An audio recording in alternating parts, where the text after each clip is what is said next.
Good morning. We are looking at 1 Corinthians chapter 13, verse 2. And though I have the gift of prophecy and understand all mysteries and all knowledge, and though I have all faith so that I could remove mountains, but have not love, I am nothing. A lot of people desire positions in the body of Christ and claim to be sources or pools of faith. But what does that look like in the translation of daily life? If we have faith, that means we should have a relationship with Christ. If we have relationship with Christ, there should be fruit evident in our lives with Christ. So the fruit of the Spirit is love, joy, peace, gentleness, meekness, temperance, faith. And our desires versus the Word have to submit to the Word, and then the Word shows us how to walk this out. Good morning, Barb. How are you this morning? We learn to move in these gifts, and Paul was trying to teach the Corinthian church. The most difficult portion of Paul's ministry was actually in the church of Corinth. It was for 3 years. It was a time frame that he had to repeatedly come back and deal with things. And they struggled with separating themselves from old behavior and walking in a new godly behavior. So there was a lot of stuff that went on. If you read the books, I should say, of Corinthians, you'll see some of the difficulties that they went through in that church. And it's quite explicit about some of the stuff that was going on. It comes right down to, if I have a gift, I should also have the fruit with that gift. It's not about having a gift and then no fruit. If there's no fruit in all of this, then the tree is barren. And anything that Jesus dealt with about a tree with no fruit, just like the olive tree, when he expected the fruit to be available on the tree, and he cursed the tree because it said its foliage said it was ready and there should be fruit, but it wasn't. And there's the key to that parable of experience, and how the disciples marveled that the tree was dried up from the roots. So they went by it. He said, be cursed and die. And he went on, did what he had to do, turned around, came back. When they seen it, they marveled that the tree had died, like in a matter of hours.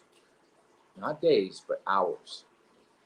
And that became the evidence. Well, that's what we're looking at here in the books of Corinthians. The relationship should have the fruit, and the evidence is in the fruit. And what does the fruit look like? If there's no fruit on the tree, as Jesus said there should be fruit on the tree, then it's a false relationship. So Christ is trying to tell us from the book of Corinthians, his word doesn't lie. So it challenges us to look at what went on in Corinth and to adjust our behavior for fruit. You can have gifts, you can have talents, you can have attributes, but if you don't have fruit, then you don't have what God said is supposed to be in our lives. You can claim to be a believer but not have fruit, and the evidence is you really aren't a believer. So when people see a tree that says, hey, I got it all together, but the tree truly doesn't have the fruit to show the evidence there, then that's the hypocrisy that Jesus cursed. And that was one of the struggles with the religious behavior in the day of Christ, is they were saying they had the fruit, they were saying they had the fruit, they had all the trappings and all the dress and all the form, but they didn't have the relationship with God that Jesus said they should have had. So that's where the conflict comes. Good morning, Sandra and Rachel. And thanks for tuning in, everybody. And thanks for your love and trust this morning. please look at 1 Corinthians 13, read the whole chapter, realize how important it is to have the fruit that Jesus is talking about, that Paul is talking about in our lives. Read the Gospels where it talks about the fruit that's available to us as believers and how we integrate that fruit in our interpersonal relationships with people and build community. So one of the things that was going on in Corinth is they had a difficult time separating themselves from old behavior, adopting the behavior of being like Christ, being disciples. Good morning, Wendy. So this is crucial time, okay? This is a crucial measure, if you will, that if you have the right ingredients, you can make the bread. If you don't have the yeast, or you don't have the baking powder, and you don't have the flour, then the evidence is going to be, well, we're not quite sure what it is. It's supposed to be bread, but it really isn't. So there's an expectation that the bread, when it's finished and has a certain form, has a certain presentation, has a certain taste, is eye appeal, has all those things. That's what's the fruit of the believer: love, joy, peace, gentleness, meekness, temperance, faith. That presentation of the fruit is what Jesus is desiring to come out of relationship between him and the believer. And so we encourage you to embark on that journey and to experience Christ in the fullness of what he promised, because in order to achieve your destiny, there has to be fruit. And love is the first fruit that needs to come. Love one another as I have loved you. So if you love, you will care, you will serve, you will submit to God, you will do a lot of things that you wouldn't normally do. Love conquers all.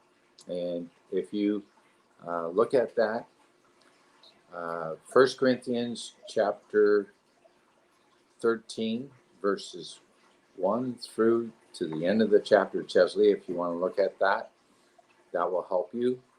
And pay attention to how you put that into practice and ask God to show the fruit to come out of your life. Okay, the fruit comes out of a relationship, and you sow that fruit in a relationship towards one another. So as your relationship with Christ goes, so goes the relationship. So enjoy. Jumpstart your week. Remember, we still got lots of week left, and we've got lots of opportunity to show the love of God to one another. And then you will see joy will start to grow, peace will start to grow, and its consecutive fruits grow as you're in relationship. Okay? So 1 Corinthians 13, today's verse is verse 2, but you can read the whole chapter more than once, and it will give you a good insight to what we need to do for the rest of the week. Thank you. Bye-bye.